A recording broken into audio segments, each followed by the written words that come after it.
সুপ্রিয় দর্শকবৃন্দ, আসসালামু আলাইকুম। আমি ডক্টর মোহাম্মদ মুসা খান। আজকে আলোচনা করব পুরুষের একটি ব্যক্তিগত সমস্যা। এটা হচ্ছে পুরুষাঙ্গ বাঁকা হয়ে যাওয়া বা পেরোনিজ ডিজিজ মেডিকেল টার্মে বলা হয়ে থাকে। সহজ ভাষায় আমরা যে সকল রোগী পেয়ে থাকি তারা ম্যাক্সিমামই বলে যে স্যার আমার লিঙ্গ বাঁকা হয়ে গেছে।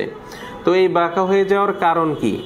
তো আমরা ম্যাক্সিমাম পুরুষের এইটা হিস্ট্রি নিলে আমরা জানতে পারি যে অনেকেরই দেখা যায় তার প্রিভিয়াস হিস্ট্রি খুব খারাপ। দেখা যাচ্ছে বিভিন্ন ধরনের অনাচারে লিপ্ত থাকার কারণে তার এই সমস্যাগুলো হয়ে গেছে এবং সে নিজেও অনুতপ্ত এবং সে বুঝতে পারে যে তার কি কারণেই আসলে এই লিঙ্গটা বাঁকা হয়ে গেছে। এছাড়া আরও আনুষঙ্গিক সমস্যাগুলো তার ফেস করতে হয়, যেমন ইরেকশনের সমস্যা দেখা যায়, শক্ত কম হয়, টাইম কম, দাম্পত্য জীবনে সে এখন খুবই অসুখী।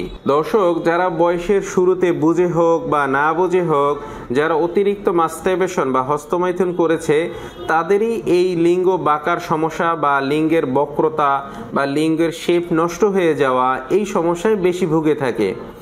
দেখা যায় সে বুঝে হোক অথবা না বুঝে হোক, অথবা বন্ধুদের কাছে শিখে হোক, অথবা সিনিয়রদের সাথে চলার কারণেও অনেক সময় এরকম অভ্যাসে সে পড়ে যায়। এছাড়া দেখা যায় বর্তমানে যে একটা সমস্যা, স্মার্টফোন বা অ্যান্ড্রয়েড ফোন সবার হাতে হাতে, ক্লাস 6-7-এই দেখা যায় সে হাতে পেয়ে যায় এবং তার ওয়েবসাইট সব কিছু জানা হয়ে যায়। কেননা সে যে সার্কেলে চলাফেরা করতেছে একজন থেকে আরেকজন একভাবে না একভাবে সে জেনে যায় এবং যখন সে পর্নোগ্রাফিতে আসক্ত হয়ে যায়, বিভিন্ন ধরনের খারাপ ভিডিও দেখতে থাকে এবং সে হস্তমৈথুন বা মাস্টারবেশনে আসক্ত হয়ে পারে। সে এর কুফল তখনও বুঝতে পারে না, কেননা এটা করতে তার ভালো লাগে মাস্টারবেশন। সে দেখা যায় একদিন দুদিন এরকম করার পরে এরকম 5 থেকে 10 বছর হয়ে যায়। পরবর্তীতে যখন সে জানতে পারে যে আসলে এই মাস্টারবেশন বা হস্তমৈথুন করা তো উচিত না, ঠিক না, এটা হলে দাম্পত্য জীবনে বিভিন্ন সমস্যা দেখা দেয় এবং সে নিজে তখনও রিয়েলাইজ করতে পারে যে তার আগের যে একটা যৌন চাহিদা আকাঙ্ক্ষা, তার লিঙ্গের শেপ বা লিঙ্গের যে শক্তিটা ছিল এখন কিন্তু ওইভাবে নাই। সে ওটা বুঝতে পারে তার যখন 25 বছর হয়ে যায় অথবা 28-30 বছর হয়ে যায়, তখন সে এটা বুঝতে পারে।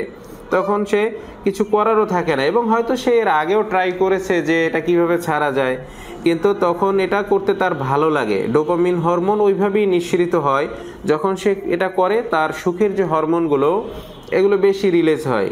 তো একবার তওবা করে হয়তো আবার ফিরে আসে, আবার করতে থাকে, এরকম দীর্ঘদিন চলে যায়। তো এরকম করতে করতে তার লিঙ্গের যে ভেইনগুলো থাকে, আর্টারিগুলো থাকে, এগুলো একদম শেষ হয়ে যায়।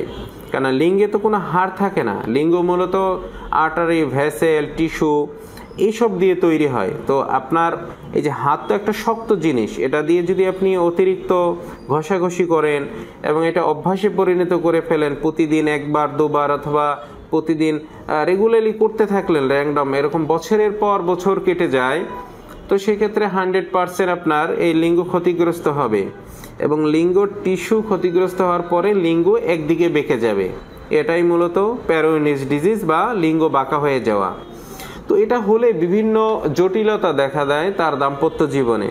দেখা যায় তার দাম্পত্য জীবন, সে এখন লিঙ্গ শক্ত হচ্ছে না, ইরেকশন ভালোভাবে হয় না, বা হলেও একটু পরে আস্তে নরম হয়ে আসে।